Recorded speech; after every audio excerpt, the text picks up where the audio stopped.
Memes itu kan gue sebutnya meme kan, kayak melatih mental. Mental, Melatih anjay. mental tuh. Gue suka memes meme itu melatih mental. Meme itu melatih mental bos. Jadi lu boleh kalah, tapi lu nggak boleh bangkrut.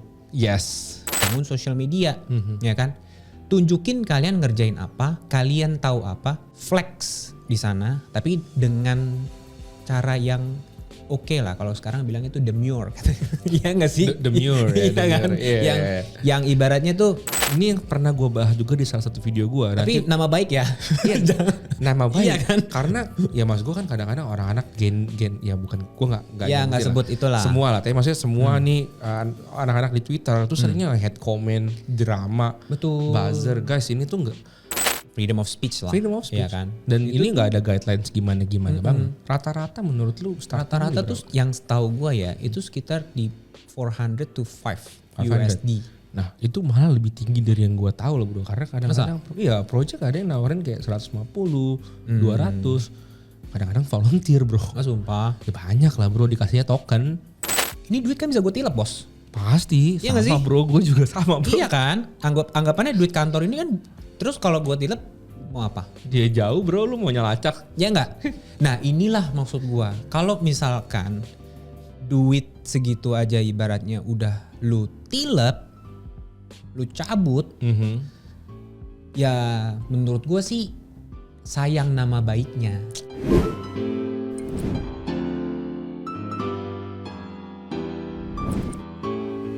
Oke, balik lagi sama gue AJ. Nih teman-teman, ini gue sekarang di podcast series profesional kita antara yang ke-7 atau ke-8, gue agak lupa nih. Tapi pada hari ini menurut gue nih seriesnya sangat-sangat seru. Karena gue akan ada 2 topik yang gue mau bahas di sini. Yang pertama pasti tentang pekerjaan. Ini narasumber gue pada hari ini bener-bener menurut gue kredibel banget lah untuk ngomongin tentang pekerjaan. Tapi bukan hanya itu. Gue tahu lu semua kan pengennya cepet kaya. Lu kerja tuh bosen pak, gajinya tuh bulanan pak. Di sini orang pengen tahu tuh lu tembak 1 sol jadinya 1000 sol. Jadi gue mau di sini bawa Bandar Memes Indonesia. Ini namanya nggak boleh gue sebut tapi gue sebut kali ini. Namanya Jotski. Jotski, apa kabar? Halo, baik bro. Thank you udah diundang loh ke podcastnya. Dan perkenalan dulu kali ya. Boleh bro. Ya, halo semua. Nama gue Jody. Biasa kalau di Twitter nama gue Jotski. Dan gue di sini sebagai marketing manager dari F.ai. Atau gitu sih, Bandar Memes Indonesia gitu ya? Nggak Bandar Memes lah, lebih ke ininya lah ya, lebih ke memberikan tools buat bermain. I see. Lebih sepatnya gini kan, lu mau orang untung lu rugi, orang itu tuh nggak masalah. Yang penting pakai platform gua. Betul. Nah, lu tadi kan ngomong menjadi pakai platform lu karena lu kerja di situ. Betul. So gue mau mulai dari topik nggak pakai basa-basi lagi lah. Gue mau mulai dari topik yang pertama, which is kerjaan. Karena gue tahu banyaknya yang di tempat gue nih di Solusi Investasi, orang-orang tuh pengen tahu tentang kerjaan di Web3, gimana sih masuknya. Dan kebetulan gue bawa lu di sini karena posisi kita tuh lumayan mirip ya, maksudnya. Kita juga orang-orang yang bekerja di industri Web3. Kadang-kadang kalau gue dengerin gue bacot sendirian, orang-orang tuh nanya ini orang bacot-bacotnya bohong kayaknya. Padahal kan kita udah berusaha. Nah makanya gue manggil lu sekarang. Mungkin lu boleh sedikit Jot, ceritain gue gak sih? Kayak lu tuh mulainya kerjanya apa dulu? Kayak bahkan mungkin dari awal banget lah. Awal karir lu sampai lu masuk switching ke Web3 tuh gara-gara apa? Silakan bro. Oke. Jadi kalau menurut gue ya, untuk kerja di Web3 itu sih sebenarnya sama aja sama kerjaan lainnya gitu. Sekarang gini deh, gue mulai dulu dari awal gue kerja. Awal gue kerja tuh sekitar tahun 2015 berarti ya. Itu pas gue lulus, itu gue langsung kerja. By the way gue kuliah di China, Guangzhou. Itu gue lulus, abis gitu gue langsung kerja di perusahaan game. Ya kan, jadi dari tahun 2015 tuh sampai sekarang berarti berapa tuh? 10 tahun lah. 2025 Pak. Tua juga ya. Emang udah ya, tua pokoknya gitu. Ya pokoknya gitu deh. Nah itu sebenarnya zaman itu tuh gue juga belum tau apa ada Web3 apa segala macem ya. Padahal udah ada lah ya kayak orang bilang Bitcoin lah segala macem. Monero lah. Ya udah ada lah 2016 temen gue udah bilang bahwa di China waktu itu ada tuh Bitcoin segala macam buat beli games apa ya kan. Tapi untuk sebagai pekerjaan itu belum ada yang ngeh lah. Oke. Jadi ya di saat itu ya gue bekerja seperti biasanya aja. Jadi berhubung skill yang gue punya itu adalah bahasa, which is bahasa Mandarin, ya kan. Jadi gue punya keleluasaan untuk hopping ke industri lain. Oke. Yang lu jual skill bahasa Mandarin. Betul. Tapi pertama itu juga gue nggak tahu bahwa bahasa itu adalah skill awalnya. Ya, karena balik lagi ya gue di China ya semua orang ngomong bahasa China bos, bahasa Mandarin gitu loh. Ya kayak lu di Indo mau jual bahasa Indo iya, aja. Dan itu kayak nggak ada yang menganggap bahwa it's a special thing gitu loh. Tapi ternyata pas gue balik ke Indo 2017 ya, 2017. Jadi gue sekitar 2 tahun gue kerja di China. Gue balik 2017 itu lagi rame-ramenya orang China bikin perusahaan di Indo. Oh itu startnya tech bubble ya bro? Tech bubble. Betul. Jadi kalau lu don't mind me asking ya, pas lu kerja di China, average per bulannya tuh kira-kira berapa bro? Oke, jadi waktu gua di China itu karena gua orang luar dan gua fresh graduate, itu memang gua rada lebih tinggi dibanding orang China aslinya. Oh gitu aja? Iya, karena gua ada divisinya sendiri waktu itu, jadi bareng tim Singapura. Oke. Itu jadi perusahaan game kan. Di situ tuh sekitar mungkin awal gua masuk ya, itu tuh 5.000 renminbi lah. 5.000 renminbi tuh kali 2 aja lah simpelnya 2.200, berarti sekitar 10 jutaan. 10 juta. Anjir lumayan ya, lu fresh graduate tuh hitungannya. Lumayan ya, di Cina beda negara kan gitu kan. Ya. Terus balik lagi. Tapi ini kan 2015 bro. Betul, dan gue punya skill bahasa Indonesia dan bahasa Inggris dan bahasa Mandarin. Dengan catatan waktu itu, karena kan scarce ya. Balik lagi kan kalau lu orang yang semakin jarang dicari, biasanya harganya makin naik. Ya, biasanya bukan jarang cari lah, lebih tepatnya lu punya skill yang lebih langka daripada orang lain. Ya bisa gitu, bisa dibilang kayak begitulah. Jadi sekitar segitu. Nah terus dari situ gue kembang, ya pindah-pindah industri lah. Pas gue balik 2017 itu tuh gue kerja bareng sama bos gue di ekspor-impor lah. Impor kain, ya impor kain.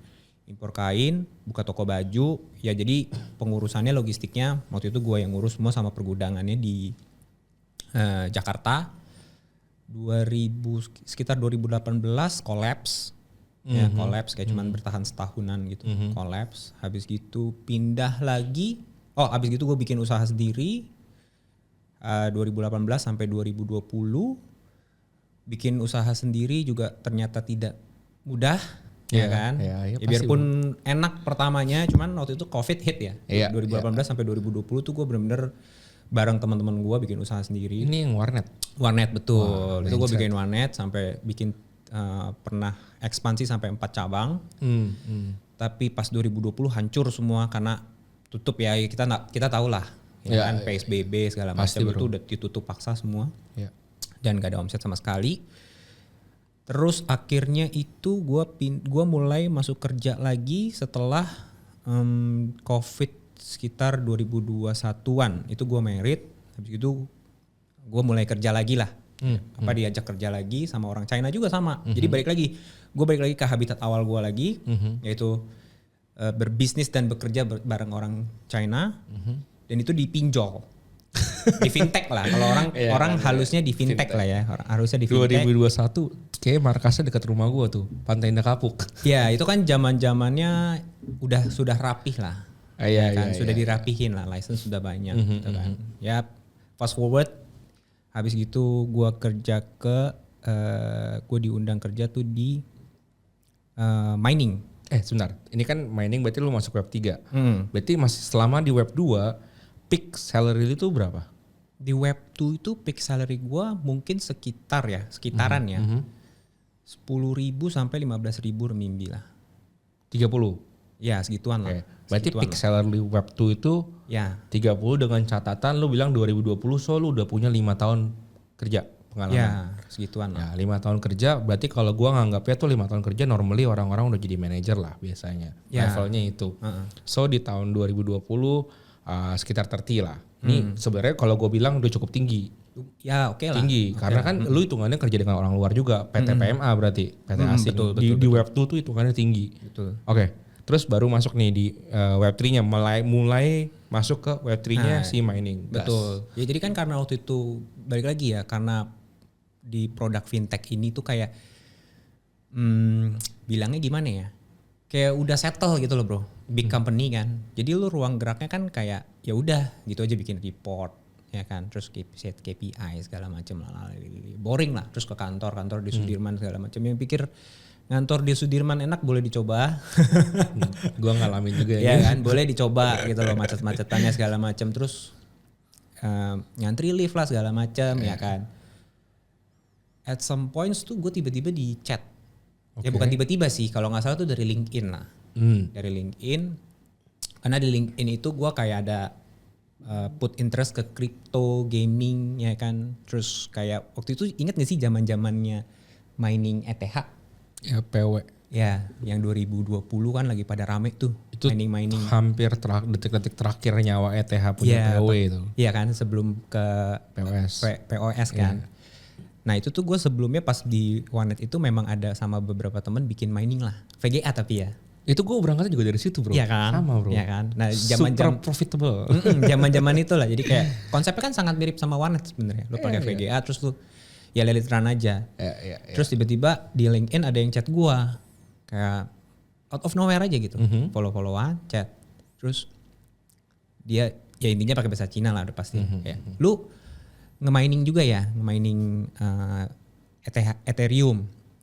Terus gue bilang ada pernah gitu loh. Tapi ya kecil-kecilan aja cuma di ruko kan segala macam.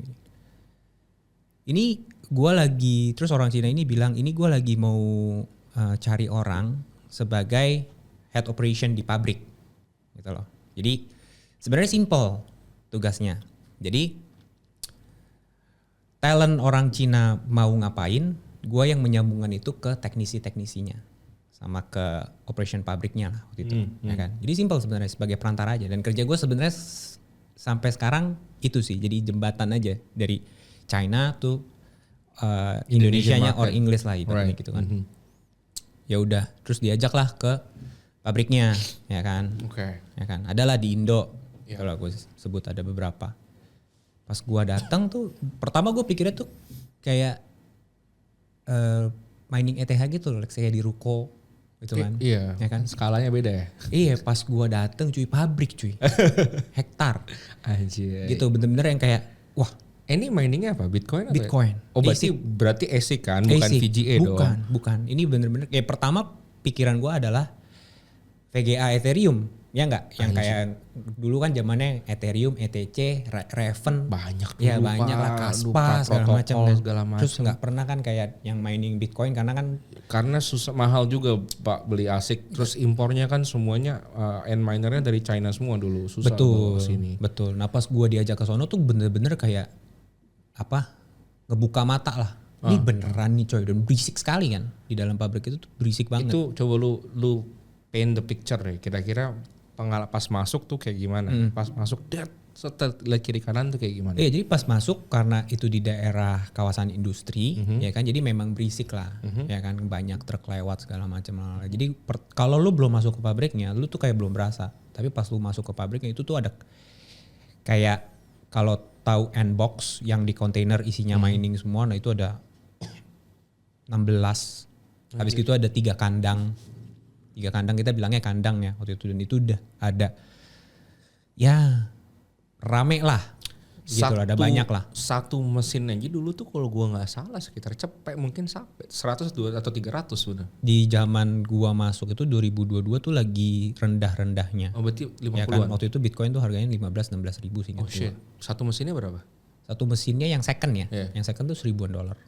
Berarti sekitar 15 juta dengan satu kandang berapa mesin?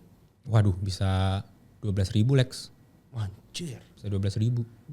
Ini lu berubah dari skala yang di ruko lu Ethereumnya berapa VGA? Ya VGA mah paling satu rig kan cuman kita berapa sih? 6 VGA kan. Oh lu pakai yang 6 VGA. Itu VGA-nya apa? 580 RX. Bukan, dulu tuh 1060 Ti. 1060 Ti.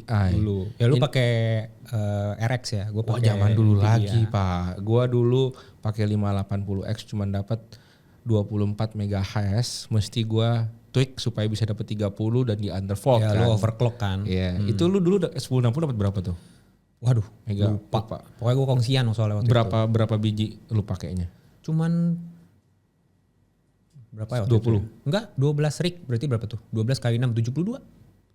lu dari 72 mulai VGA dari berarti. 72 VGA Iya, pindah ke ruko. kandang yang Yoi coy. Jadi Gila. skalanya tuh bener-bener kayak lu ngagetin. iya Oh, pasti ya shock gue juga therapy pikirnya kan sih. kayak orang ya paling ini orang mining VGA kan segala macam. Tapi pas gue datang anjir. Sebelumnya sih gue tahu ada mining kayak begitu, tapi nggak di Nggak sini. Kita bentar gue pakai konteks dulu, takutnya teman-teman viewer tuh nggak tahu ya. Soalnya kan ASIC mining itu $1,000. $1,000 itu 15 juta satu Ya, bijinya. sekitar Itu lagi di zaman murah-murahnya ya. Kalau sekarang teman-teman lihat itu udah 200-300 juta per mesinnya. Dan VGA sebagai komparasinya, VGA itu kalau 1060 Ti teman-teman bisa lihat lah. Tapi kalau gua rasa di harga dulu paling lu cuman 2,5 juta kali ya satu bijinya. Gituan lah. Sekitar segitu. Jadi 2,5 juta kali 15 juta itu bedanya kali 6 guys ya. Hampir kali 6 kali lipat. Dan ini udah bedanya 6 kali lipat lebih mahal. Jauh lebih banyak pula rigsnya. Betul. Yang di tempat miningnya Jody yang sebelumnya. Beda lah, skalanya beda bro. Jadi ibaratnya kayak kalau misalkan kita pakai ETH tuh UMKM, yang ini pabrik tuh udah bener-bener pabrik. Ya pabrik. Pabrik Gede udah banget bener. Makanya gue bilang pabrik Bitcoin karena mereka produce kan. Nah itu di situ, oke, lu kan kerja nih di situ ikut orang China lah di situ. Itu langsung di over salary-nya, lu start berapa bro? Waktu itu in dollar lah ya. Oke. In USDT itu sekitar 2.500 sampai 3.000 lah ya. Itu berarti hampir sama Enggak, sales. 2.000 sampai 2.500 lah. Sampai sama lu berarti in charge of sales juga. Iya, let's kalau say, misalkan gue jual ASIC, dapat commission. Dapat commission. So commissionnya goes to the other 500. Basic salary-nya sekitar 2.000 baru masuk. Tuh, ya guys ya ini tahun 2022. Tahun Pas 2022. Bitcoin masih 16.000, 15.000. Startingnya udah 2.000. Ini soalnya mas gue jangan dibandingin kalau kalian dapat offer yang misalnya kayak community manager, obviously lebih baik lagi ke karena skill yang Jody punya ya which is bahasa Mandarin ini sangat langka yang even gua aja kagak bisa gitu kan. Itu memang susah Pak ya. Sumpah susah banget. Dan ini makanya starting salary-nya tinggi. Sebenarnya gue udah pernah bahas juga Jod di video-video gue yang sebelumnya. Salah satu yang paling penting tuh lu mesti bisa bahasa. Inggris tuh udah emas, itu tuh bukan satu advantage. Iya, gue setuju sih. Advantage-nya itu adalah lu bisa bahasa lain selain Inggris yang dipakai di bidang programming. Misalnya Rusia, yang terpenting Mandarin. Itu menurut gue dua itu penting sekali. Gue setuju sih, karena gimana lu mau gimana lu mau bisa ngerti industrinya. Kalau misalkan zaman itu kan paper rata-rata Inggris ya Lex ya. Pasti bro. Iya gak sih? Kalau misalkan lu gak paham cara bacanya atau lu gak ngerti gitu. Dan dulu belum ada ChatGPT, lu gak bisa auto translate. Gak bisa bro. Jadi memang lu mesti either usaha pakai Google Translate sendiri atau ya memang lu ngerti bahasanya. Sendiri. Dan kalau menurut gue sih menganggap orang Indo tuh sangat mudah untuk belajar bahasa Inggris. Jadi kenapa enggak? Iya. Ya kan kita kan pakai alphabetical yang sama. Kecuali lu tiba-tiba langsung belajar bahasa Mandarin dari nol.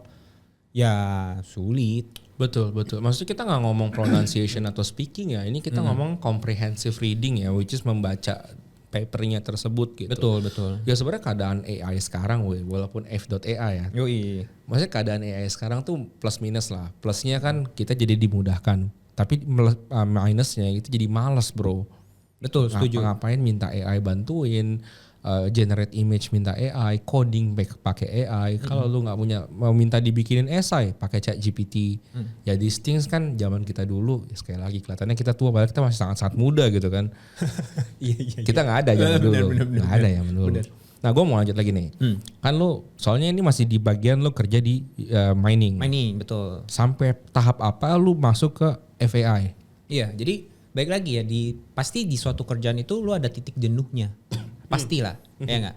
Nah, titik jenuhnya itu di saat itu bos gua yang bilang sendiri. Jadi menurut gua, kalian kan suka denger orang mesti cari mentor, ya enggak sih? Benar. Iya kan? Benar. Nah, gua selama ini tuh mentor gua adalah bos-bos gua sendiri sebenarnya. Gue setuju. Gitu loh. Jadi bos gua ini dia yang bilang ke gua, kerja di pabrik kan gini-gini doang nih. Temennya dia itu lagi mau building something, software, platform. Dan dia mau push Indonesian market, Southeast Asian market lah pertama dia bilang kayak gitu. Terus kita kalau udah kerja berapa lama kan pasti ada titik jenuhnya kayak di pabrik sebenarnya kan ya gimana sih gini. Anggapannya pabrik lu lihat, kalau lu pernah main juga pasti lu tahu kan, cuman diliatin aja kan. Kalau ada masalah ya baru lu datang. Iya kan, baru gua ngobrol sama teknisi Indo, sama teknisi Cinanya, ngobrolin nih solusinya bagaimana. Walaupun sebenarnya ini seingat gue ya, dulu zaman gue mining sendiri aja itu banyak banget. Tapi kan dulu gue one man show. Waktu zaman gue mining ya gue juga teknisinya. Ya kalau gue lagi jenuh 12 jam tuh benerin bisa nggak nyala-nyala tuh rig. Betul. Tapi kan kalau ini balik lagi skalanya pabrik itu kan ada K3 ya kan segala macam keselamatan lili. Nah ini kan kita mesti omongin dulu. Nah di situ tuh kayak bos gue ngeliat kayaknya lu lu di pabrik gitu-gitu aja deh. Ini ada opportunity lain. Iya, terus bos gue nih yang bilang kayak, lu mau nggak bantuin temen gue untuk push Indonesian market gitu segala macem.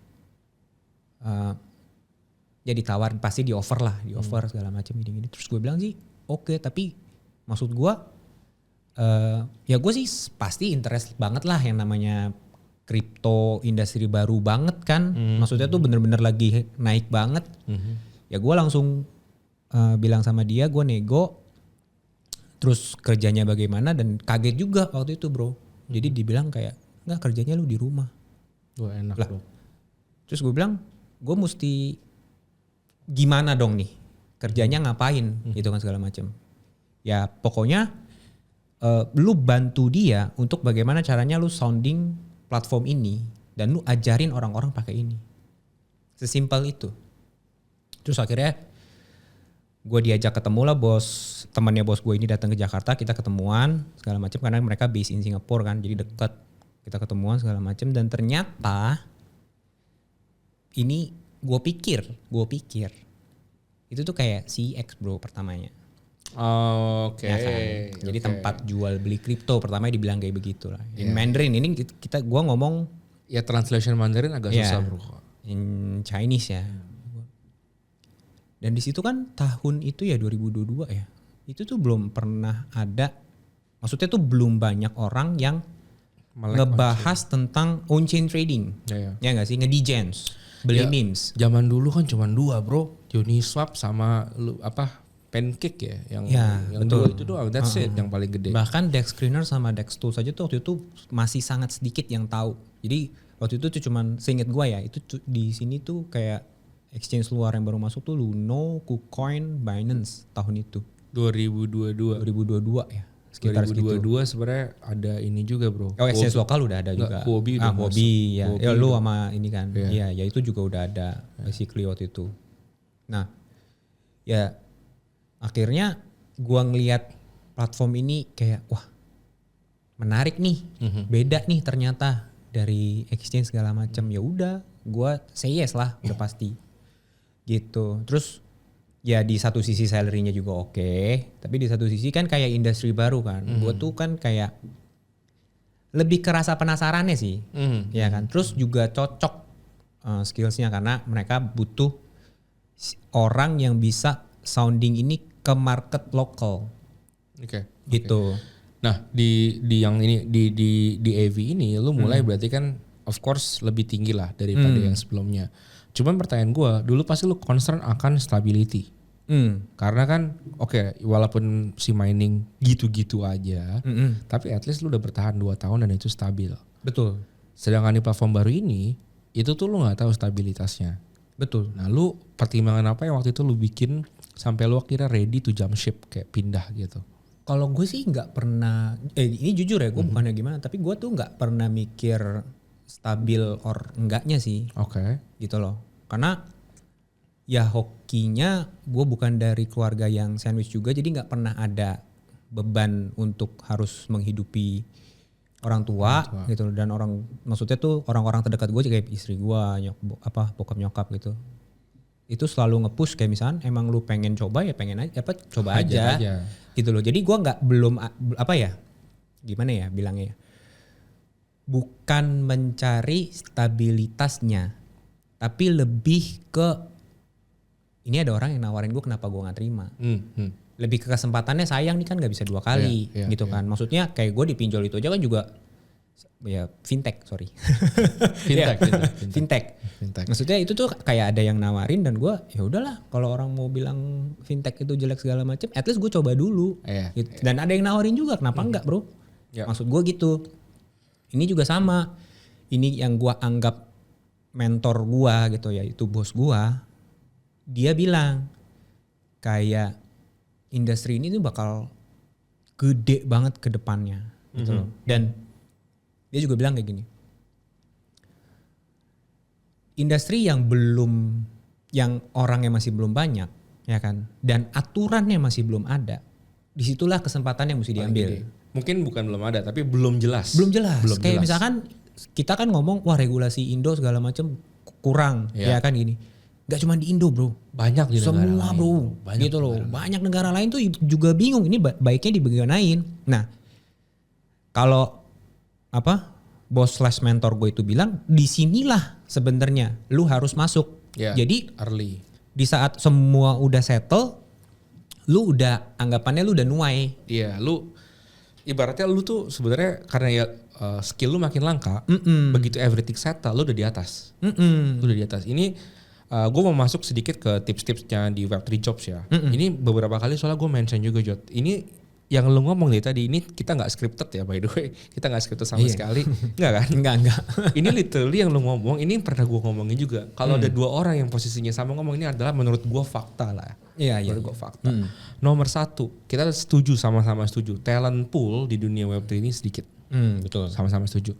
Nomor dua, kepandaian atau skill yang bisa lu jual salah satunya adalah bahasa. So the more languages, the more bahasa yang lu punya, the more kesempatan lu masuk ke industri ini. Betul.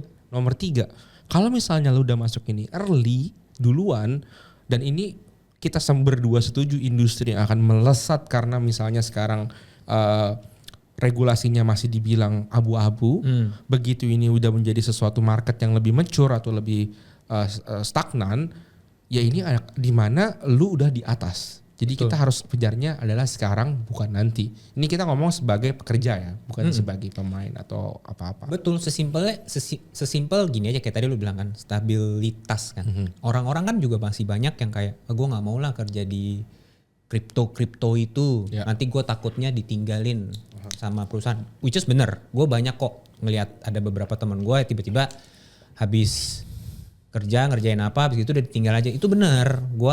Gue tidak membela mereka bahwa gue tidak membenarkan si perusahaan itu juga. Tapi it happens.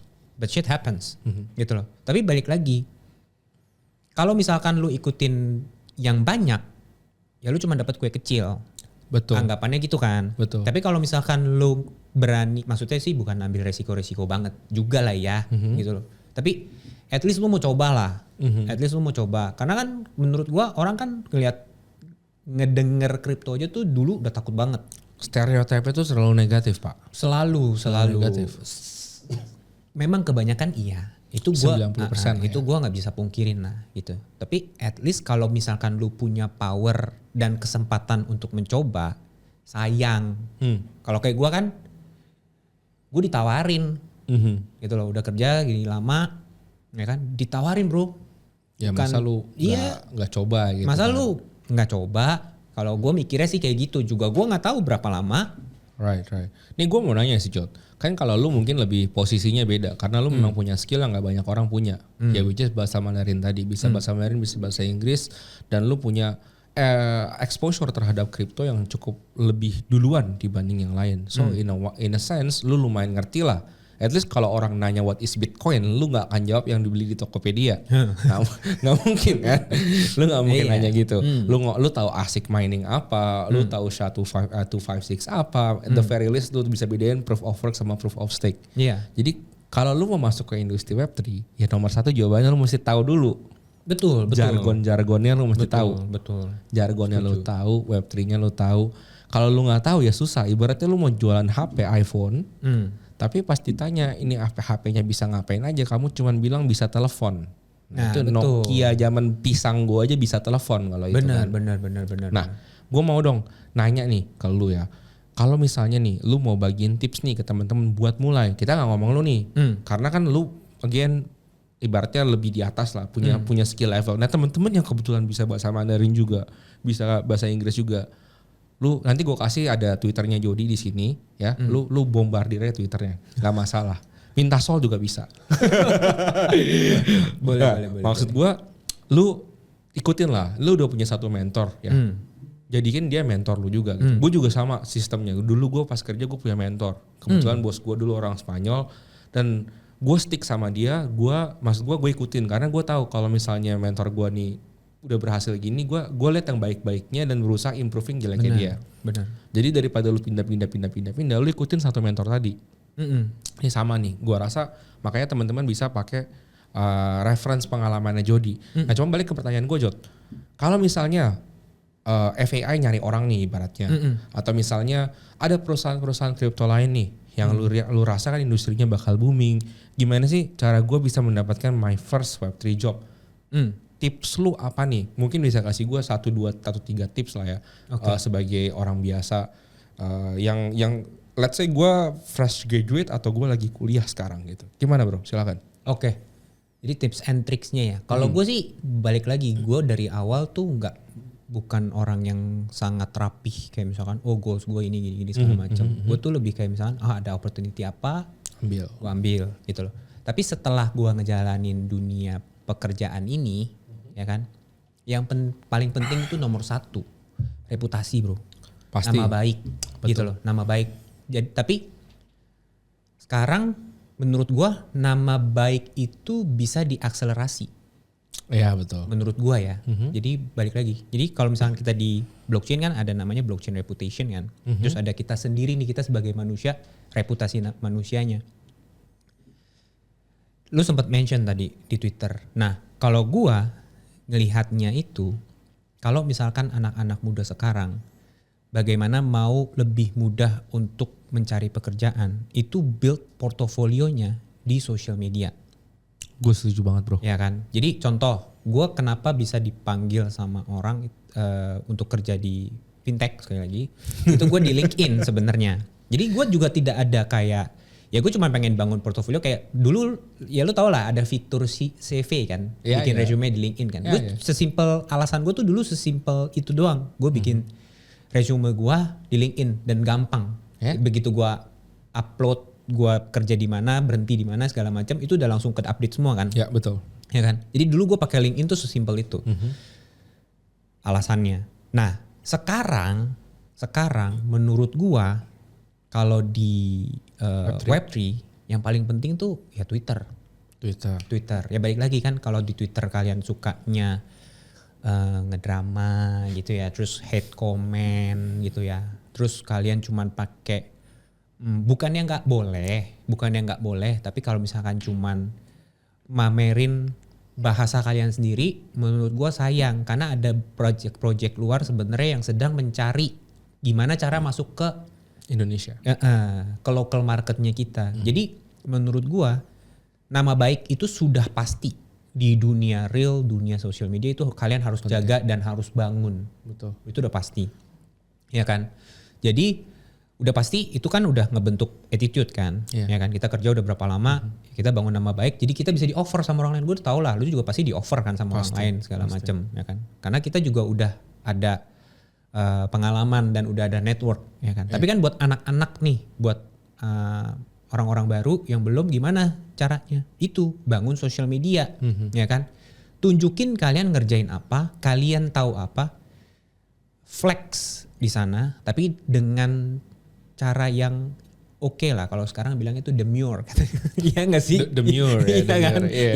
Yang ibaratnya tuh nggak terlalu wah, tapi nunjukin bahwa lu bisa, gitu loh. Ya bangun lah sendiri. Jadi gua nganggapnya tuh sekarang sosial media itu seperti kartu nama kalian.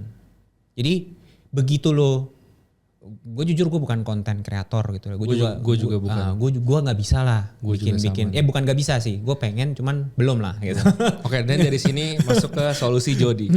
Iya kan. Maksudnya gue nggak punya skill itu. Skill gue di tempat lain. Tapi menurut gue skill yang harus dibangun sekarang itu adalah bagaimana membangun personal branding kalian di sosial media. Ini gue boleh intro dulu kan? Boleh. Gue setuju banget bro sama lo yang di sini. Soalnya the reason gue ada di sini sekarang bikin ini solusi investasi karena gue setuju banget sama lo. Dulu gue kerja sama lo, maksudnya dulu gue kerja doang, hanya kerja doang, cukup berkarir juga. Tapi the fact that gue ngonten ini salah satu gue cara bikin kartu namanya. Betul, percepatan nama baik kalau gue bilang. Percepatan nama baik. Ini yang pernah gue bahas juga di salah satu video gue. Tapi nama baik ya. Iya, nama baik. Iya kan? Karena ya mas gue kan kadang-kadang orang anak gen ya bukan gue nggak ya nggak sebut itulah. Semua lah, tapi maksudnya semua nih anak-anak di Twitter tuh seringnya head comment, drama, buzzer. Guys, ini tuh nggak ada apa ya namanya, nggak ada faedahnya buat kalian. Mungkin seru, tapi nggak ada faedahnya gitu. Ya kalau mau bikin second account lah, tapi bikin account satu yang bener. Maksud gue gitu loh, jangan Botoyo jangan kayak apa dikit-dikit nge-spam, nge-hate, ngoceh aja, maksud gue gitu. Kalau memang kalian suka yapping, kan kita bilangnya sekarang yapping. Ada airdropnya. Iya kan, yapping. At least lu bikin dua account gitu loh. Sayang kalau menurut gue tuh sayang. Dan juga sebenarnya gini Jod, maksud gue tuh lu bikin 2 account, satu buat yapping yang negatif, satu buat yapping yang positif misalnya. Even yang negatif tuh bisa ke-track. Kita udah lihat ke Bapak Wakil Presiden kita mungkin. Ya dulu setuju. Kayak gini tuh susah dihapus. Jadi be very very careful even in social media. Betul. Kalau gue nggak saranin justru. Maksudnya kalau lu saraninnya bikin 2 account, kalau menurut gue bikin 2 account mungkin satu obviously kalau lu mau bikin sosial media lu ya pasti menurut gue satu hal, people need to know lu tuh siapa. Betul, gitu kan. itu gue setuju. Nomor 2, misalnya lu mau punya satu account yang lain, ini mungkin gue lebih bilangnya tuh account research. Let's say gue mau jadi caller Dgens atau gue mau jadi caller trading. Kan bahaya kalau gue taruh muka gue terus gue kalau orang gue nge-call terus rungkat orang-orang. Nah itu bahaya. So gue for safety reason gue non-dox. Betul. Gitu. Makanya gue jarang nge-call. Means kalau gue nge-call ya gue menempatkan reputasi gue on the line dong. Betul. On the line. Betul. Muka gue itu dox banget men. Benar. Gitu. Itu sebenarnya kata kunci yang orang-orang tuh belum paham. Menurut gue belum paham. Reputasi, Lex. Penting sekali. Reputasi tuh jadi ada reputasi jelek dan reputasi baik kan. Iya kan. Kalau misalkan lu sesimpel gini deh. Tadi lu bilang lu nge-call tapi rungkat terus. Reputasi lu, on chain reputation lu tuh udah jadi pasti jelek. Jadi jelek. Gitu loh. Lu mau nge-call kayak bagaimanapun tuh juga sulit Betul. ke depannya. Apalagi lu nggak pernah bikin cuan orang ya sekalipun gitu loh. Betul. Memang lu cuma nyari IL doang semua. Nah, betul. tapi vice versa. Kalau misalkan lu dari 3 nge-call 1 JP aja, wah gue thank you bos sama lu bos. Lu nge-call nextnya lu nggak usah nge-call gue nanya. Blind app aja. Gue nanya lu beli apa bos. Gitu loh. Ya nggak sih? Betul. Nah sama konsepnya. Jadi contoh misalkan kayak ada orang kerja sama lu, ya kan. Terus pas dia bantuin produk lu nih, wah 10x, 100x misalkan. Bagus. Valuasinya gitu loh. Ya kan, terus dia cabut. Dia nggak usah, ya ibaratnya dia mau ngemis lagi ke lu, nggak pakai babi bu bebo lu kasih bos. Ya pasti lah bro. Iya kan, sama. Konsepnya itu semua menurut gua sama sebenarnya. Jadi gimana caranya lu bangun reputasi di manusianya sendiri sama di sosial medianya plus on chain sekarang. Sekarang ada Web3-nya tuh on chain. Nah, gue mau masuk ke bangun reputasi bro. Bangun reputasi. Soalnya gini, kadang-kadang tuh gue pernah lihat komen di salah satu video gue. Intinya ujung-ujungnya koneksi. Nah ini menurut gue agak 50-50. Lu gak salah yang ngomong kayak gitu. Gak salah kan. Tapi makanya ya lu harus gimana cara bikin bangun koneksinya gitu. Bukan berarti gue gak punya koneksi ya udah gue bye-bye. Nggak gitu. Gue juga kenalan sama lu baru kan. Iya. Gue baru kenalan bahkan sampai kita bikin bisnis bareng-bareng coy. Betul. Maksud gue ya lu kalau lu duduk di pinggir doang gitu kan. Berharap orang tuh nyamperin lu, deketin lu. Shit, ya lu siapa bos? Yo betul bro, lu gak akan not gonna work. Ya lu harus samperin orangnya, cari kesamaannya. Nah ini kadang-kadang orang di offline, gue gak ngomong offline lah karena banyakan crypto bros tuh kalau offline juga introvert anjing. Nah gue ngomongin online aja, online-nya galak banget. Coba kita online lebih santai. Kita ngechat baik-baik gitu kan. Saling sharing pendapat lah. Gue gak ngomong call lah. Misalnya Trump mau di election inauguration tanggal 20. Iya. Ya kan? Ini sekarang tanggal berapa sih? 13 ya? 13 Januari. So kita punya Bitcoin sideways udah beberapa hari. Nah, pendapat gua nih, misalnya kita will see ada 2 options. Yang pertama people selling on news. Nah, yang nomor 2 obviously people top blasting. Nah, ini kan pendapat. Nah, kayak gini nih lu bisa share lalu lu diskusi di situ. kayak gini kan this is how you build your reputation. Betul. Ini memancing audience supaya kasih input, tapi ini inputnya tuh memang benar-benar ada artinya gitu. Karena ini memang sesuatu yang gue nggak asal ngomong juga, kita bisa tarik historical data segala macam. Ini orang tuh jadi appreciate. Ini salah satu cara dari gue sih at least cara membangun portofolio di sosial media. Nah gue mau masuk ke FAI lagi nih. Kan ke project lagi lah sebelum kita masuk ke Bandar Newsnya terakhir. Gue mau masuk satu lagi. Nah misalnya nih, lu tadi udah bikin portfolio nih bro, udah lumayan bagus, lu kan akan di hire. Contoh-contoh pekerjaan menurut gue yang gue mulai dari entry level lah ya. Entry level itu adalah community manager pasti ya, community manager atau social media manager. Nah menurut pengalaman lu, gue biar nggak ketahuan bohong gitu kan, rata-rata tuh community manager, social media manager di Indonesia, misalnya lu bisa bahasa Indonesia dan bisa bahasa Inggris, itu startingnya berapa ya bro? Di mana? Di yang lu tahu lah, Web3 ya. Web3 tuh sebenarnya simple sih kalau menurut gua tuh. Kalau community manager itu kan sama, anggapannya community manager itu kan sama kayak customer service ya sebenarnya lah ya, gitu. Tapi lu lebih bebas aja dan lu nggak ada saklek mesti balasnya kayak gimana, karena kan semua freedom of speech lah. Freedom of speech. Ya kan? Dan itu ini nggak ada guidelines gimana bang. Rata-rata menurut lu rata-rata tuh yang setahu gua ya itu sekitar di 400 to 5 USD. Nah itu malah lebih tinggi dari yang gua tahu loh bro. Karena kadang-kadang project ada yang nawarin kayak 150, 200. Kadang-kadang volunteer bro. Sumpah. Ya banyak lah bro, dikasihnya token. Oh iya.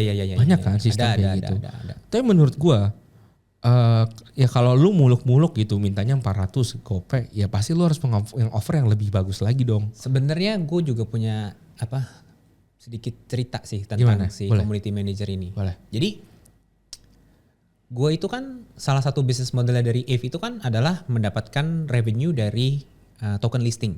Ya nggak sih? Pasti. Ya, kalau trending tahu, gitu ya. Iya, terus kalau tahu misalkan suka Dexscreener Paid, Dexpad. Nah itu model bisnis sama-sama Ave. Cuman namanya kalau Ave kan Ave Dexpad. Nah, ada satu langganan gua sebenarnya yang suka ngelisting token, ya kan. Listing segala macam itu setiap dapat ibaratnya ngelisting tuh ya gua kasih 10% lah commission, ya kan. Anggapannya begitulah, gua kasih 10% commission. Dan dia tuh kayak tiap berapa waktu ada aja ngelist gini segala macam, ya kan sih. Ya balik lagi ya namanya meme token kan banyak ya bro. kan, comes and goes lah ya. Gila, sehari terus 200. Gue tuh ada sekali ngepost di Telegram gue tuh, gue ikut event Indo deh, entah Coinfest entah apa gitu segala macam. Tiba-tiba dia chat gue bro, lah bro lu orang Indo. Gue selama ini chatan sama dia tuh bahasa Inggris. Terus dia tiba-tiba chat gue, bro lu orang Indo gini-gini segala macam. Lah lu orang Indo ternyata. Terus gue tanya dong, dia ternyata tuh orangnya ada dah di bukan di Jakarta, bukan di Jakarta, rada jauh. Intinya orang Indo. Iya intinya dia orang Indo. Dan dia kenapa dia bisa jadi listing community manager itu karena dia, lu tau gak sih yang kalau misalkan suka nge-shield token gitu. Maksudnya? Yang nge-shield token di sosial media. Iya, gitu. Dia beli, bukan KOL bahkan bro. Bukan KOL bahkan. Jadi misalkan kayak lu, misalkan kita bikin token. Pasti kita bikin grup dong. Di Telegram dong. Ya, dia tuh kayak bilang, ini token ini websitenya gini. Diarahin lah semuanya. Kenapa token ini bakal. Kan zaman dulu kan belum pump fund ya. Zaman dulu masih Ethereum segala macam. Ini token ini tuh community-nya solid segala macam. Dia nih yang gini, suka rela bro. Pertama. Volunteer. Pertama.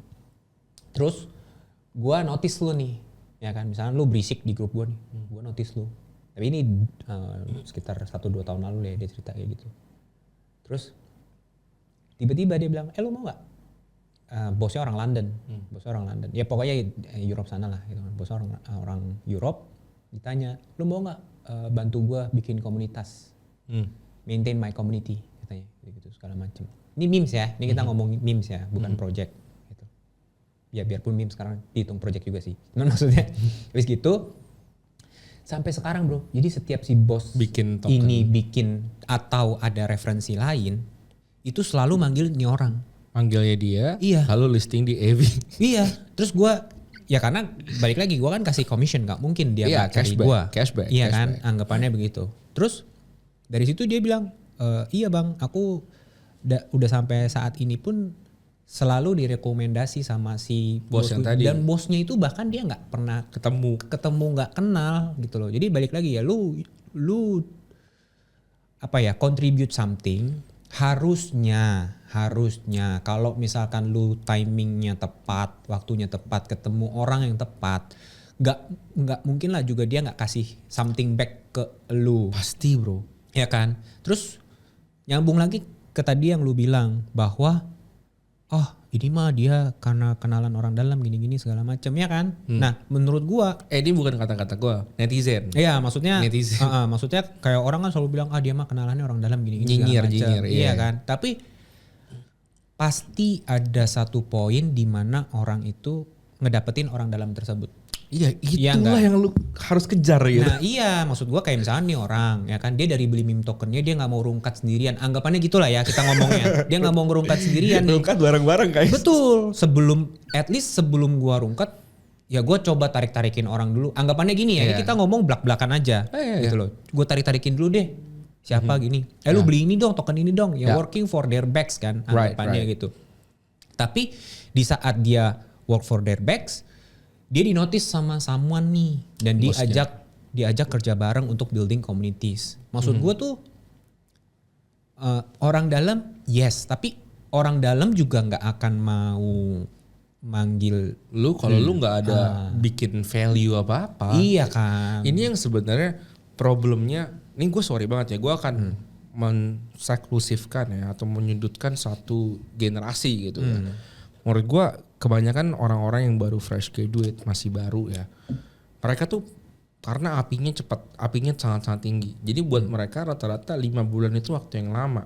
Coba gue tes sama 5 bulan tuh waktu yang lama atau waktu yang cepet. Ya bentar banget lah bos. Melek udah 5 bulan, melek udah 5 bulan gitu.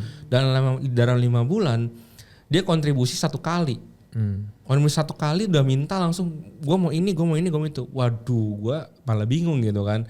Makanya gue juga kadang-kadang tuh banyaknya di komunitas kayak ini bukan cuma, maksudnya bukan hanya pengalaman gue, tapi dari ya lu juga pasti pernah ketemu lah.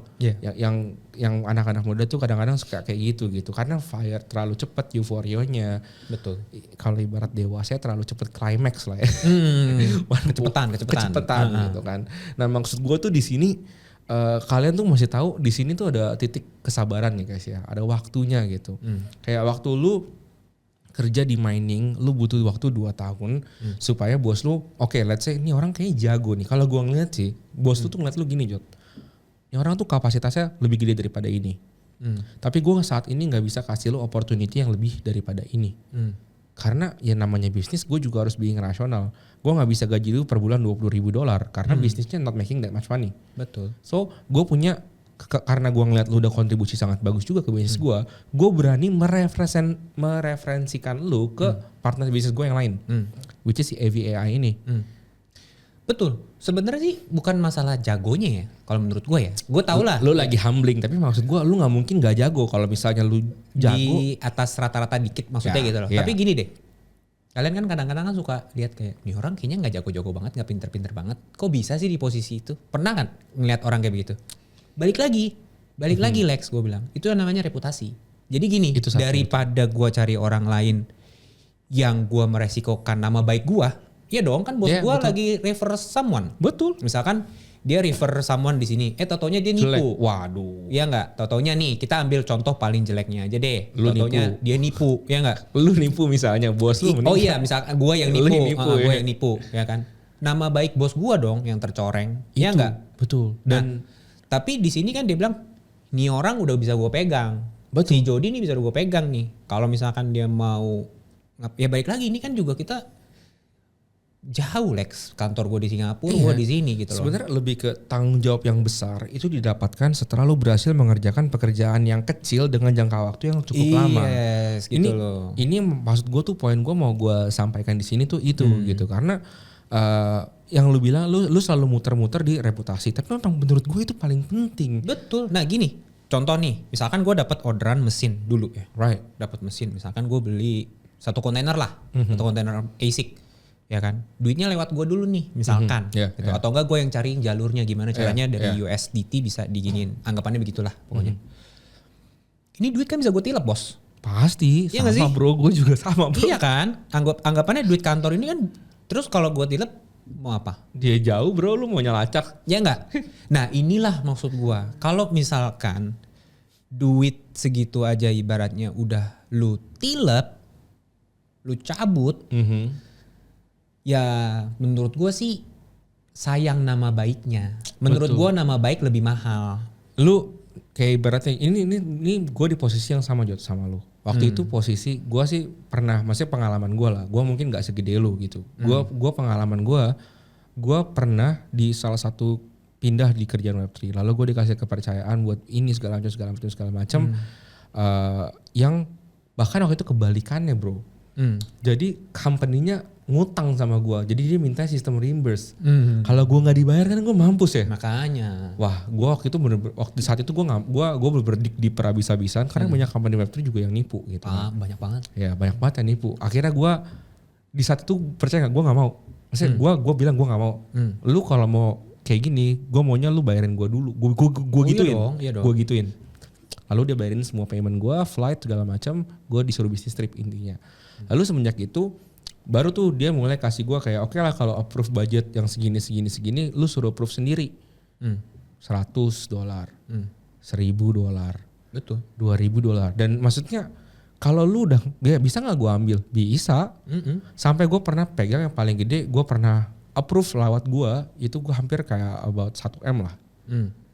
Kalau gue tilep 1.000 juga nggak tahu pak dia. Iya makanya. Ibaratnya. Nah cuman kan sekarang gini. Dengan reputasi yang udah dijaga, ya orang mahal gitu. Reputasi tuh mahal banget. Satu kali tarnish tuh kalian susah banget balikinnya. Karena bad news tuh travel faster dan good news. Betul, setuju. Bener banget kan. Nah, makanya sebelum kita wrap up di topik Web3 jobs, menurut gua yang perlu kalian bikin itu reputasi melalui social media, portofolio social media kita harus dinaikin dengan cara giving more konstruktif atau misalnya teori atau membangun diskusi yang kondusif. Dan gue lihat ada beberapa grup komunitas yang lagi melakukan ini. Banyak banget sekarang menurut gue. Yang bagus-bagus loh. Yang bagus-bagus. Anak-anak muda semua. Gue mungkin akan mention satu ya menurut gue di komunitasnya Cryptorize. Ada satu anak. Si Noel ya. Komunitasnya Noel. Tapi yang gue lihat aktif ngasih lumayan bagus si ini Miracle Joshua. Ngasih kayak misalnya konstruktif feedback yang lumayan bagus di Twitternya dia, menjelaskan apa itu tentang blockchain for newbie-nya, benar-benar these things dia lakukan for free, membuat sosial medianya naik. Ya gue sih merasa yang kayak gini-gini nih, anak-anak kayak gini tinggal tunggu waktu. Tinggal tunggu waktu akan ditarik pasti. Pasti. Asal konsisten ya. Iya, dan dia tinggal tunggu waktu akan kena tarik pasti. Iya. Soalnya kayak tadi talent pool tuh sedikit, even Noel. Ya gue jadi bahas internal ya. Mas gue dia kan ketarik kan. Iya. Karena ngapain? Ya dia kan pergi kemana, ngongkos komunitas, ada acara apa, pergi segala macam, ketarik. Betul. Walaupun yang narik gue saat itu kan. Lu juga pasti sama. Lu siapa-siapa ikut-ikut, orang-orang yang udah berjasa lu tarikin. Kan. Ya pasti dari sisi gue dan lu sekarang, kita juga pasti mau reward orang-orang yang udah bantuin kita dong. Pasti dong. Itu tadi, makanya jaga reputasinya. Nah kalau mau temen-temen beda sama kadang-kadang kan kesempatan ini agak susah karena coba deh lu pernah gak sih buka lowongan pekerjaan gitu buat Evi, pernah gak? Dulu pernah sih. Kalau sekarang lu buka Jod, 2 hari itu ada 400 resume ke tempat lu. Gue pernah soalnya 2 kali, gue udah berkapok sih buka. Gue buka banyak banget pak, iya kan. Terus begitu gak dipilih gue suka ditanyain gitu, kenapa gak dipilih? Gimana resume gue bang gitu. Iya kan maksud gue gini ya, jobnya 1 nih tapi 400, ya kan? Ya walaupun lu kenal gue, not necessarily means langsung di hire dong. Soalnya ya balik lagi mindsetnya kalau misalkan kerjanya bisa di rumah, terus santai-santaian waktu atur sendiri, nah itu juga gimana ya menurut gue ya. Maksud gue, ini kadang-kadang yang gue sesalin adalah disia-siakan pekerjaannya. Bisa juga terjadi, harapan gue sih enggak ya. Tapi ya anyway. Ya tadi tipsnya dari lu adalah ya udah pasti perkembangin portofolio kalian di sosial media. Ya sosial media giving alpha itu sangat-sangat important supaya kalian bisa mulai Web3 karir kalian masing-masing. Jangan takut buat ketemu orang di networking event, jangan takut buat belajar bahasa baru, ini penting banget. Dan yang pastinya adalah kalau kalian udah punya reputasi, please be consistent and maintain the reputation itself. Betul. Jangan sampai jatuh. Oke. Nah, ini gue langsung masuk aja nih. Ini yang gue mau bahas sebenarnya. Apa nih? Selain daripada Web3 job, ini kan stabilitas pekerjaan. Ya biar lu bilang gimana pun, gue ngeliatnya pekerjaan itu sesuatu yang stabil, bulanan lu dapat. Betul. Ya pasti dapat lah. Kan nggak mungkin dia nggak gaji lu. Oh iya dong. Ya mungkin yang mungkin adalah gajinya makin gede atau sama-sama aja, ya kan. Tapi stabil in the end of the day. Di dunia Web3 ini ada cara selain misalnya lu kerja lu trading lu main airdrop tapi ada cara lain which is on-chain, kalau kita nyebutnya degens ya, on-chain tracking, main memes, inilah tipe yang gimana caranya lu ngelempar 0,1 sol di market ya bisa jadi 10 sol, bisa jadi 100 sol. JP-nya brutal bro. Benar. Nah EV itu adalah salah satu tools yang bisa kita gunakan untuk ya mendekati kita one step closer to ya JP brutal tadi. Soalnya banyak orang sekarang mereka mau bayar bro puluhan juta buat masuk grup private bro. Betul. Tanpa bisa skill basicnya. Ini gue ngomong agak langsung ke dalam dikit langsungnya. Nah skill basic kalau lu mau jadi degens menurut lu tuh apa? Skill basic paling basicnya nih. Yes. Lu ngerti lah buat wallet anjir. Nah ini gue yakin banyak yang ngerti. Lu mendingan lu jelasin buat wallet tuh apa. Gini loh, maksud gue jelasin dulu ya sedikit ya. F.AI itu kan adalah tools seperti yang Alex bilang tadi. Yaitu kita punya 3 fitur ya kan. Yang gue selalu push users yang baru, anggapannya kita bilangnya apa, normis lah anggapannya gitu. Selalu di screening, tracing, dan juga tracking, trading. Screening, tracing, trading. Ya kan? Tracing, trading. Ya, jadi lo harus bisa on-chain screening, on-chain tracing, dan juga on-chain trading. Ya kan? Sebenarnya paling gampang apa? Trading. Sebenarnya, jadi lu nggak usah pakai analisa segala macam, lu buy semua and orang sell. Bisa. Iya kan? Semua orang bisa. Harusnya semua orang bisa dong. Harusnya. Ya emang pasti bisa sih. Iya kan? Tapi kalau misalkan udah ke on-chainnya, jadi maksudnya bisa. Gini loh. Gue pernah ketemu kasus, dia kirim dari CX, ya kan? Walletnya Solana. Dia kirim BNB Chain, BSC. Nah, ini maksud gue. Kalau dari kirim asetnya aja lu udah salah bos. Gitu loh. Ini kita benerin dulu nih satunya. Jadi yang namanya on-chain itu kan punya blockchainnya masing-masing. Setiap blockchain itu kan apalagi layer 1 lah ya. Layer 1 kayak Ethereum, Solana, Sui segala macam. Ini kan semua alamatnya sebenarnya udah beda. Ya kan kalau Ethereum EVM depannya OX. Solana huruf alphabetical. Nah, ini sebenarnya udah harus dipahamin dulu nih. Jadi kita sediain wallet ini sebenarnya untuk mempermudah si F ini. Jadi kita udah sediain nih list-list blockchainnya. Kok bisa salah kirim? Gitu loh. Nah, tapi gue bukannya mengejek atau bagaimana, tapi balik lagi kalau misalkan nggak paham, belajar dulu di sini. Ya nggak sih? Karena kan gue paham juga. Dulu pas 2022 gue masuk market sini tuh 80% check trading. Ya nggak sih? 90% lah bro. Ya 90% lah. Mungkin 95% bro. Iya kan sekarang gara-gara baru ada hype meme saja orang-orang mulai ngeh. Tapi pas awal itu tuh gila. Itu yang salah transfer banyak banget bos. Ya bro. Nah gua aja yang dari 2017 itu baru main bot kayak orang gila sampai itu baru tahun kan? ini bro. Iya kan? Tahun dulu gua cuma beli sekali. Ya gak trading kayak sekarang kayak tiap 5 menit trading gitu enggak gitu. Terus kok bisa gitu loh. Gua yang di maki-maki katanya, gue yang ngilangin duit gitu loh. Padahal pas ya kan gini, yang namanya on-chain transaction itu semua ada transaction hash. Ya enggak? Itu tuh lu kelihatan lu kirimnya kemana gitu. Lu tinggal lihat gitu loh. Lu kalau lu kirim Solana terus lu lihat di Solscan addressnya salah, bukan Solana wallet, ya udah bos, aset lu hilang, sesimpel itu aja. Ya ibaratnya ada scannernya masing-masing lah. Betul. Nah ini yang maksud gue pengen orang-orang tuh paham dulu tradingnya, on-chain trading tuh kayak gitu. Jadi lu harus samain dulu blockchainnya. Nah baru kita masuk nanti ke tracing dan screening, ya kan. Nah menurut gue memes itu jadi pintu masuk belajar yang sangat asik dan sangat seru untuk belajar ini semua. Ya gak sih? Karena lu bilang tadi ada FOMO story-nya bahwa orang ada yang JP dan bener loh. Oke, Gue setuju nih sampai tadi menurut gue ini menjadi salah satu yang harus lu pelajarin. Kalau asik sih tergantung orang. Kalau dia hilang duit mulu ya pasti nggak asik lah. Nah, capek. Betul. Tapi balik lagi kalau perspektifnya dirubah. Nah, gue tuh orang kalau menurut gue kalau misalkan dikasih ini terus tiba-tiba nggak mau coba, ya kan?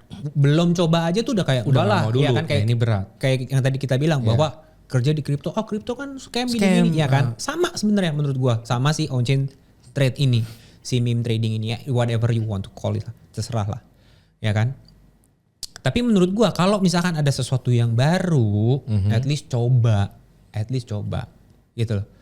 Sayang kalau lu orang-orang lagi pada ngedijen seru-seru, lu ketinggalan. Lu di sidelines. Iya. Kalau gua ngerasanya, misalnya lu rela buat bayar kelas 300-500 ribu rupiah, ya lu pakai ini buat belajar langsung aja di on-chain. Iya. Lu gagal ya lu hilang harga kelasnya gagal, gitu kan. Dan terus satu lagi yang gue mau bahas, nih ya langsung aja lah. Karena on-chain pasti gue ngomonginnya resiko dulu, karena orang-orang tuh selalu langsung di skip ke JP-nya. Nah gue langsung mau nanya dia sama lu deh. Lu ada gak sih, gue mulai dari story JP lu dulu deh. Di EV sendiri nih, di grup EV yang pernah lu lihat dengan mata kepala lu sendiri gitu. Itu cerita JP-nya di mana bro? Pernah ceritain dong? Banyak. Yang baru recent lah. Yang baru recent ini ada satu, di komunitas gua ada 2 orang ya kalau gak salah. LLM ya? LLM 1 itu berapa bro? Masuk $10 doang ya. $10. Jadi 1.500. Jadi masuk cuman cepeceng jadi 20-an juta. Nah, itu semua ada kok di story gua.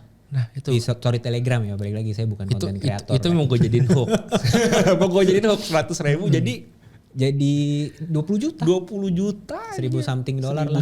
Itu semua ada kok di Telegram story gua. Terus juga ada yang satu nggak sampai sebulan ya, atau pokoknya ada juga nih dari 0.5 Sol asetnya dia, walletnya dia. 0.5 itu $100.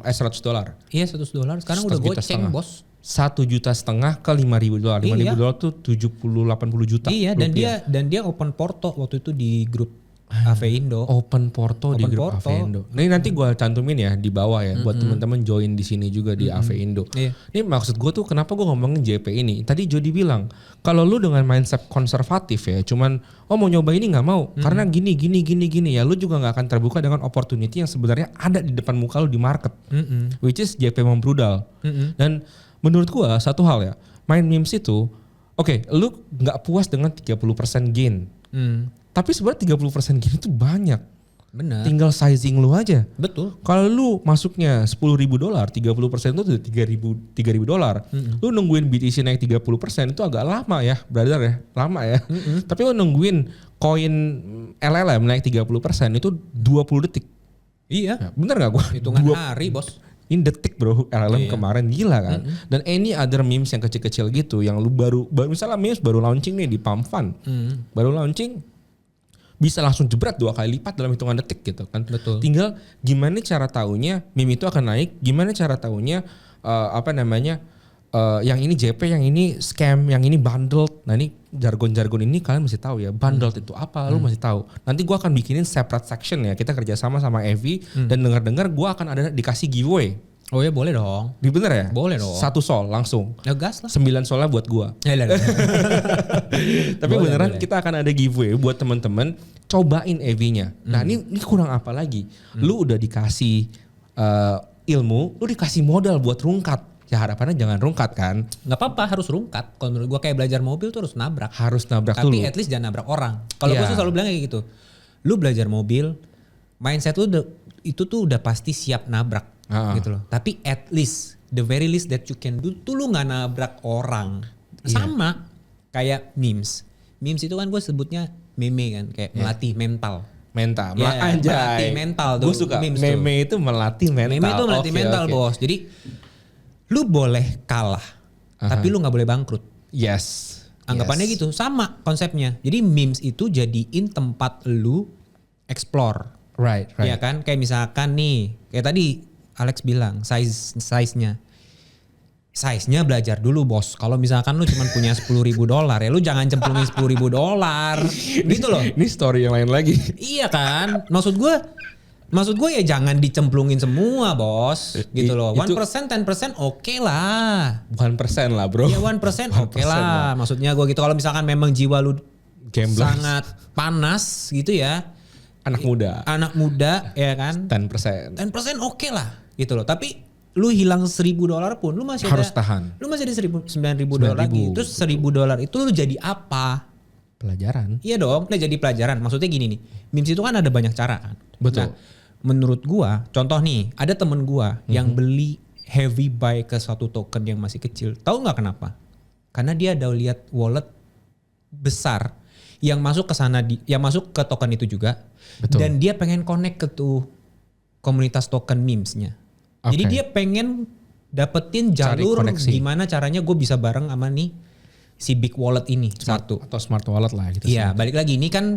Nah ini masuk ke skill yang on-chain screening dan tracing. Iya. Iya kan? Gimana caranya lu bisa lihat walletnya itu dan dia beli berapa dan dia punya aset berapa di wallet itu. Betul. Iya ini, dong. Ini yang tadi gue mau bahas sebenarnya. Jadi sebelum kita nyampe ke sana, gue masukin lagi ke belakang tadi ya. Kita masukkan masih ke tempat yang giveaway-nya lah. Kan gue mau promote F nih ceritanya. Oh iya boleh dong, thank you. Yang penting satu, kita adain giveaway, kalian tuh join dulu ke kita punya Telegram. Ya, nanti ada di bawah semuanya. Kalian juga bisa lihat Telegramnya Evi juga. Tapi yang paling penting, kalian harus pakai Evi botnya. Nanti gue kasih Telegramnya referralnya di sebelah sana. Iya. Nanti kita gimana caranya? Kita akan bikin saksikan terus di Telegramnya yang pastinya.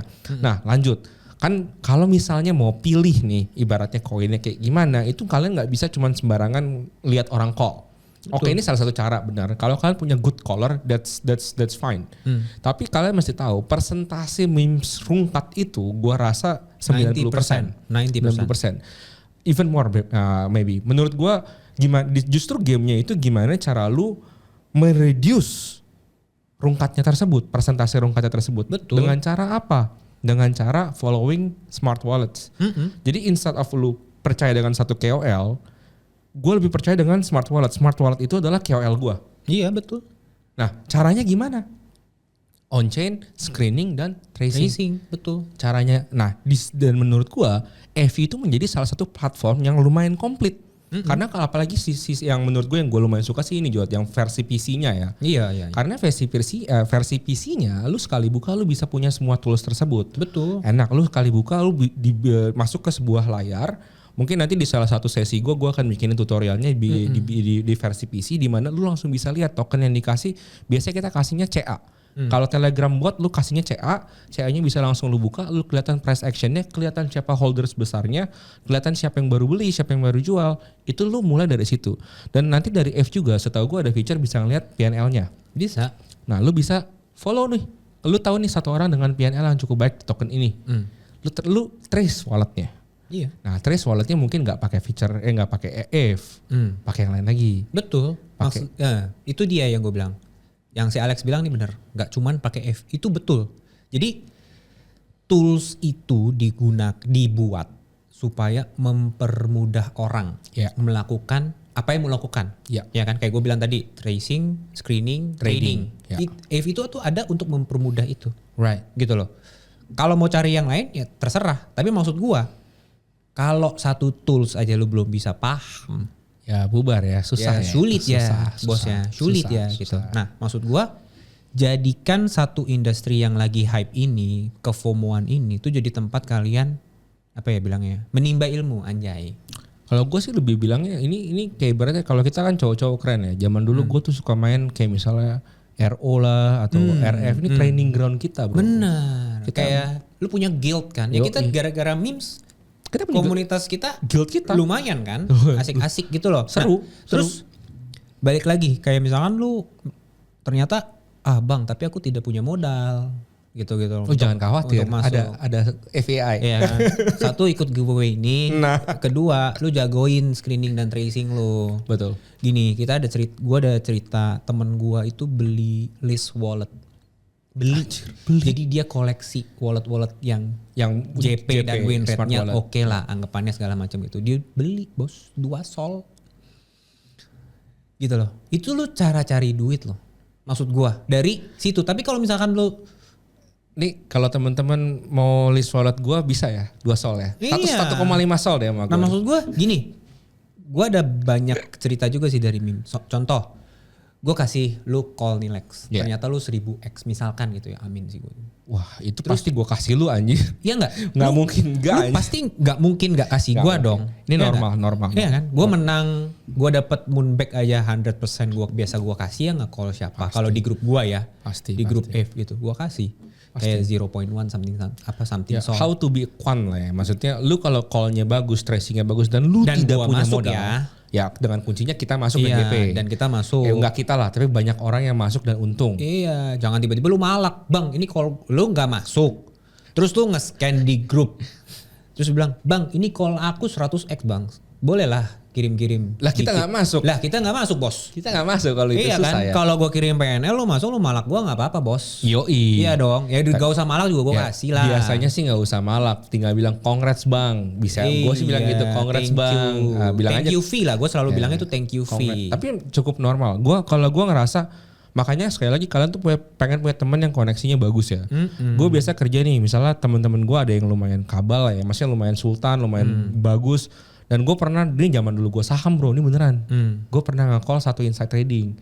Ini orang untungnya puluhan M bro. Nah iya makanya. Tiba-tiba langsung gue ditransfernya cepet gitu. Ya gak nyampe berapa. Saat itu gue kayak puluhan juta lah gue dapet. Tapi gue mikir, ya datang dari langit siapa yang mau nolak sih? Iya thank you fee bro. Siapa yang gitu mau nolak aja. Iya kan, lu cuman ibaratnya lu ya bisa dibilang hoki pas lah. Itu yang gue bilang kan hoki tuh. Kalau lu nggak ada something yang dituker ya hoki juga nggak ada. Nggak ada. Gitu loh. Nah ini apalagi dengan grup ya. Menurut gue dengan grup-grup itu kalian juga bisa nge-honing skill kalian atau nge-honing itu ngetes ya. Ya kalian juga nggak bisa asal lempar-lempar kayak tadi reputasi. Iya. Kalau lu lempar-lempar kok rungkat semuanya rungkat bahkan sultannya lu rungkatin. Iya sampah lu ibaratnya ya, siapa lu langsung yang mau ngikutin lu bos. Di blacklist gitu. Udah, kan. Gitu tapi kalau lu 6 kali misalnya kayak tadi Jody bilang 3 kali lu nge-call 1 JP membludak lu dan sultannya ikut di JP membludak. Aduh udah lu masuk timnya dia sih gue jamin. Hidup aman pak. Udah tercover hidupnya. Pasti itu maksud gue lebih kayak lu akan dipegang, nggak mungkin nggak. Iya. Karena ini maksud gue ya back most of the time tergantung orangnya ya. Berdasarkan yang gue ketemu di beberapa circle gue juga, ya kalau misalnya buat mereka yang udah ibaratnya nominalnya udah nggak berseri lah, ya this is small money gitu. Tapi it's more about skill and reputation. Balik lagi skill and reputation. Nah, Jod, ini udah 1 jam lebih nih kan kayak gue bilang. Ini bisa 2 jam nih kita ngomong. Padahal sebenarnya banyak banget yang gue masih mau ngobrol sama lo. Mungkin kita akan ada part 2 gitu. Boleh. Tapi sebelumnya gue akan mau sekali lagi ulangin. Ini menurut gue pentingnya kita tuh melek on chain. Apalagi di Indonesia ya bro ya. Yang situasi politik, peraturan dan segala macamnya ini masih tahap pendiskusian gue ngomongnya. Nah di sini kenapa kita penting banget menjadi salah satu front runner di dalam industri ini gitu kan. Nah gue mau ingetin lagi sekali lagi ke teman-teman. Kalau misalnya DeFi platform, at least bedanya DeFi dengan CeFi dulu deh. DeFi itu kalian pegang wallet key kalian sendiri. Kalian pegang seed phrase, kalian pegang private key kalian sendiri. Please jangan di-share ke siapapun. Betul. Please jangan di-share ke siapapun.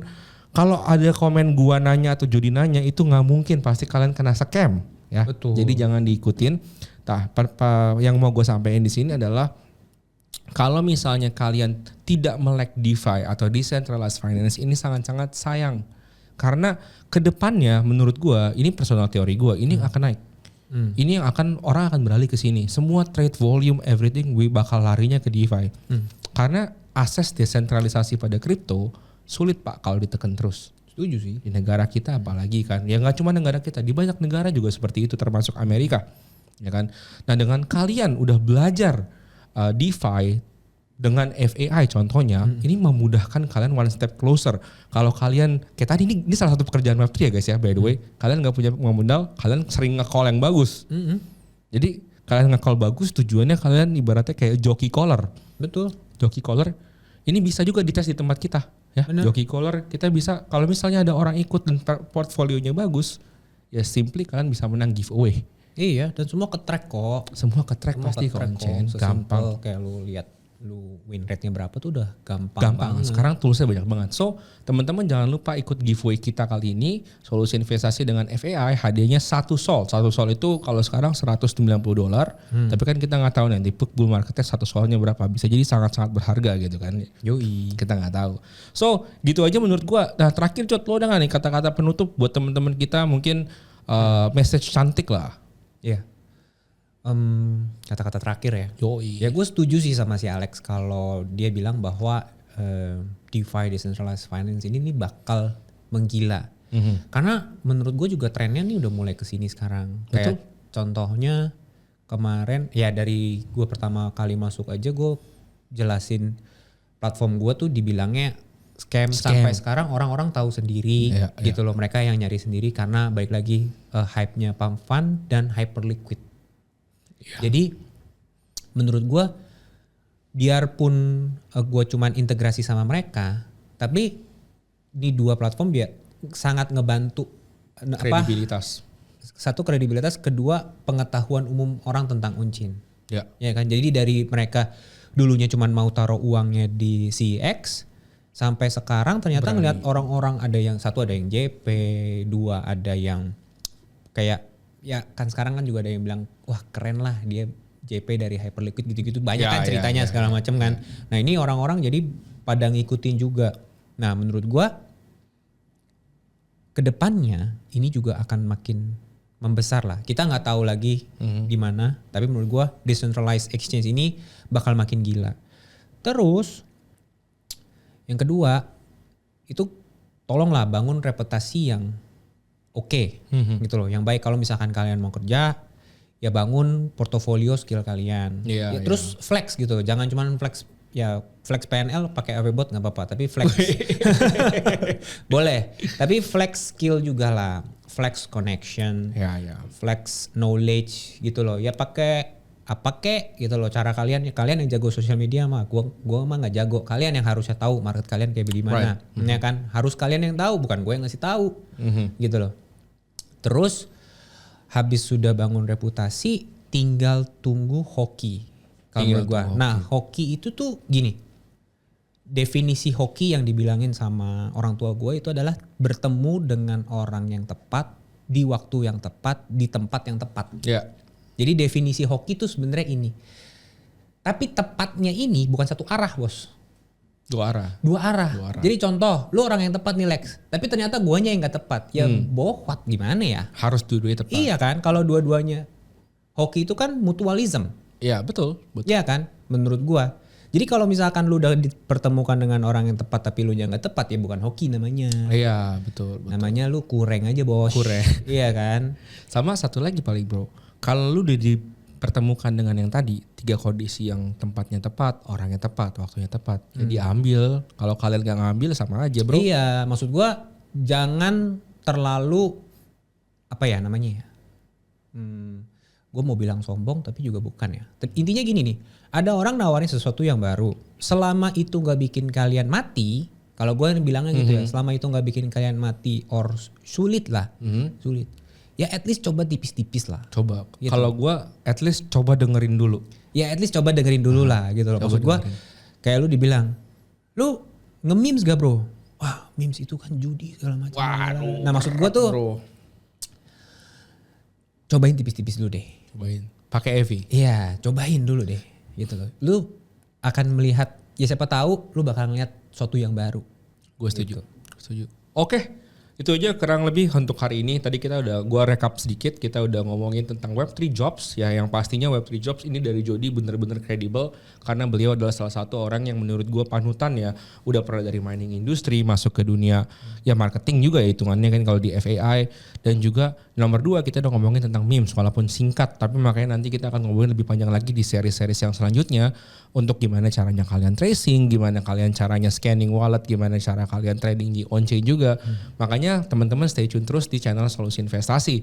Dan yang paling penting teman-teman jangan lupa ikut giveaway kita. Ada 1 sol, Solusi Investasi dan juga FAI.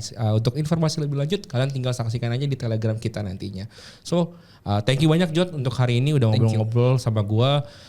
Mungkin next time kita bisa lanjut lagi ngobrol di seri selanjutnya. Siap, thank you for inviting bro. Siap.